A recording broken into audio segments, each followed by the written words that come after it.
ବଙ୍ଗୋପସାଗରରେ ପୁଣି ଏକ ଲଘୁଚାପ କ୍ଷେତ୍ର ସୃଷ୍ଟି ହେବାର ସମ୍ଭାବନା ରହିଛି। ଏନେଇ ଭାରତୀୟ ପାଣିପାଗ ବିଜ୍ଞାନ ବିଭାଗ ସୂଚନା ଦେଇଛି। ଦକ୍ଷିଣ ପଶ୍ଚିମ ବଙ୍ଗୋପସାଗରରେ ସୃଷ୍ଟି ହୋଇଛି ଏକ ଘୂର୍ଣ୍ଣିବଳୟ। ଆଗାମୀ 48 ଘଣ୍ଟା ମଧ୍ୟରେ ଘୂର୍ଣ୍ଣିବଳୟଟି ଲଘୁଚାପର ରୂପ ନେଇପାରେ। ଲଘୁଚାପରେ ପରିଣତ ହେବା ପରେ ଏହା ପଶ୍ଚିମ ଦିଗକୁ ଗତି କରିବ। ପରବର୍ତ୍ତୀ 2 ଦିନ ପର୍ଯ୍ୟନ୍ତ ଏହା ତାମିଲନାଡୁ ଓ ଶ୍ରୀଲଙ୍କା ଆଡେ ମୁହାଁଇବ।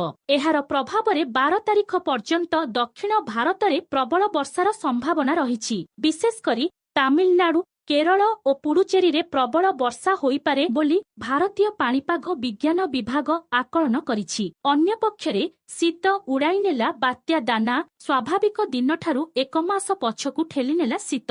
ନଭେମ୍ବର 15 ତାରିଖ ଭିତରେ ଶୀତ ପଡ଼ିବ ନାହିଁ ବୋଲି ପୂର୍ବାନୁମାନ କରିଛି ଆଞ୍ଚଳିକ ପାଣିପାଗ କେନ୍ଦ୍ର। କାରଣ ଏବେ ରାଜ୍ୟକୁ ଉତ୍ତର ପୂର୍ବ ଦିଗରୁ ପବନ ବହୁଛି। ଏହାର ପ୍ରଭାବରେ ତାପମାତ୍ରା ସ୍ୱାଭାବିକଠାରୁ 1 ରୁ 2 ଡିଗ୍ରୀ ପର୍ଯ୍ୟନ୍ତ ଅଧିକ ରହୁଛି। ନଭେମ୍ବର ଶେଷ ଆଡ଼କୁ ଉତ୍ତର ଦିଗରୁ ଥଣ୍ଡା ପବନ ପ୍ରବାହ ବଢ଼ିଲେ ଶୀତ ବଢ଼ିବ ବୋଲି ସୂଚନା ଦେଇଛି ପାଣିପାଗ ବିଭାଗ।